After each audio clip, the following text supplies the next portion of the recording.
It is my pleasure to welcome you to today's class. Recall in the last class I taught you land and its uses. And so in today's class I'll be taking you the topic rock and soil formation. I am Mr. Oloyede Solomon, your agricultural science teacher. In today's class I'll be explaining to you so many objectives for today's class. One of the objectives of today's class is knowing the definition of rocks. We'll also be learning about the types of rocks. We'll also be learning about the characteristics of rocks, and then also the definition of soil as it applies in today's lesson, the factors that affect soil formation, and lastly I'll be explaining to you types of weathering. Now, for the definition of rocks are aggregates of minerals and constitute the hardest part of the Earth's crust. The major rocks that are found in the Earth's crust are classified into three. We have three types of rocks based on their types of minerals, the minerals that makes them up, and also based on their mode of formation. There are some rocks that are formed through molten magma, like you can see in the video here. There are some that are formed from sediments. So, types of rocks, we have about three major different types of rocks. We have the igneous rock, which is the first and foremost and mostly the hardest of all the rocks. We also have the sedimentary rocks, and we also have lastly the metamorphic rocks. Now, the igneous rocks is mostly formed from molten magma. Most times molten magma is also referred to as the molten lava, and it's usually come from the earth crust and is always very hot with a high level of heat. Now, molten magma is a composition of minerals that have melted under high heat and pressure in the earth crust. And igneous rocks, they are crystalline in nature. Some of them have holes on their surface. Now, examples of igneous rock, we have basalt, we have pumice, we have gabbro, we have granite, we have obsidian, we have pumice. We have so many of them. We have pegmatite. All of them, they are different. Now, sedimentary rocks are types of rocks that are formed as a result of cementation of deposits of weathered rocks.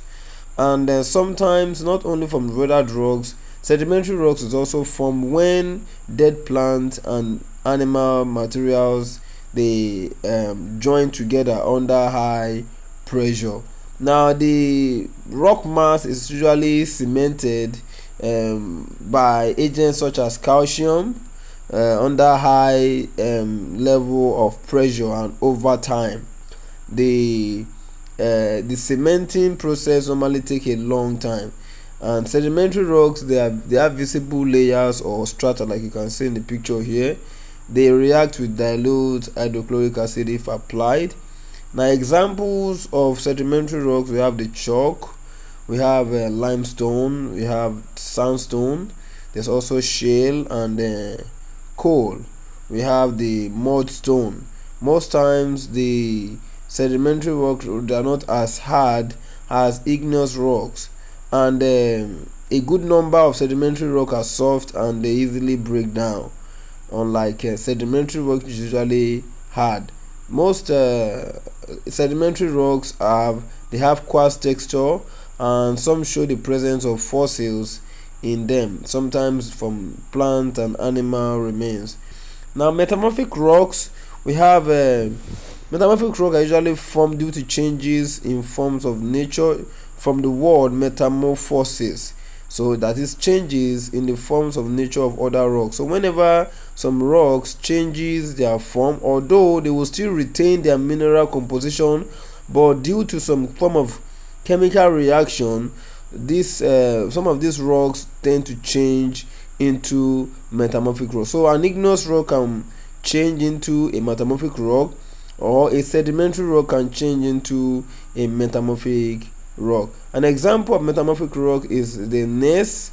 Okay, the gneiss and the schist, they are formed from granite and basalt respectively. That is, the gneiss is formed from granite while the schist is formed from basalt. If you look at the gneiss, it looks more like a granite rock, and if you look at the schist, it looks so very much closely with basalt rock. And there are also others too, like the limestone, which always metamorphose into the slate, into quartzite, and then the slate metamorphose into marble. Okay, so look at, you can see it here, limestone metamorphose into marble, and the shale metamorphose into gneiss. So these are the three types of rocks. We have the igneous rocks, we have the metamorphic rock, the gneiss, the marble. The limestone is an example of sedimentary rock.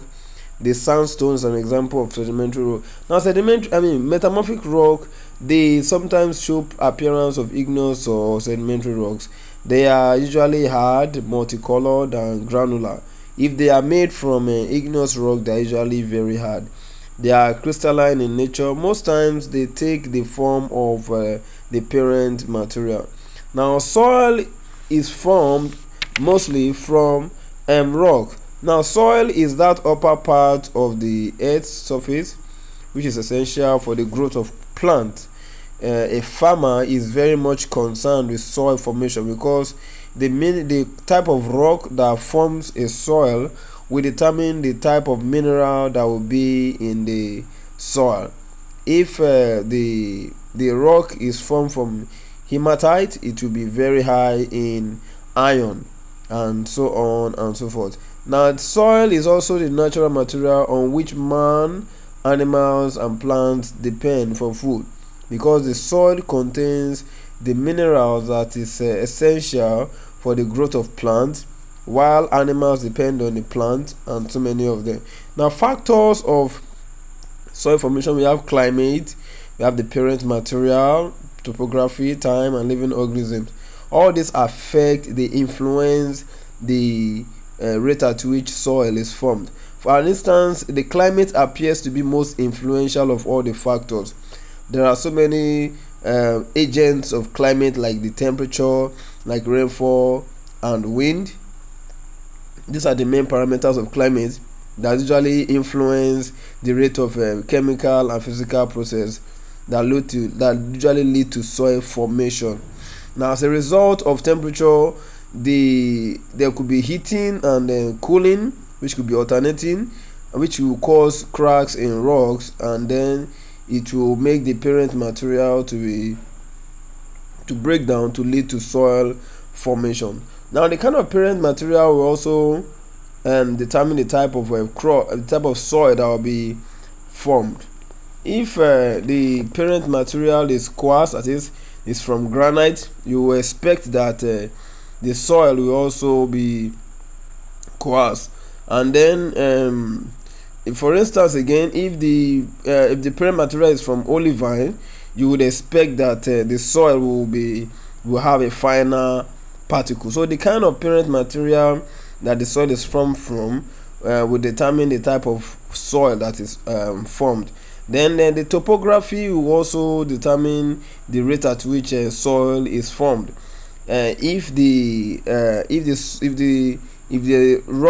hill is very slopy, you agree that the rate at which the soil will form will be higher than for leveled ground. If the ground is very leveled, if it is not slopy, the rate of soil formation will be slower than if the ground is slopy. Now, weathering can be defined as the formation of soil from rocks. That is, the breakdown of soil, the breakdown of the rocks from soil.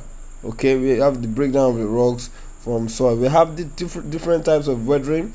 We have physical weathering, there's biological weathering, and there's chemical weathering. Now, physical weathering usually is as a result of the action of temperature, action of ice, action of water, action of wind and so many of them.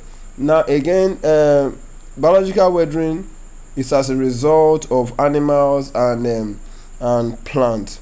The chemical weathering is as a result of chemicals, which could be hydrolysis, hydration, and carbonation.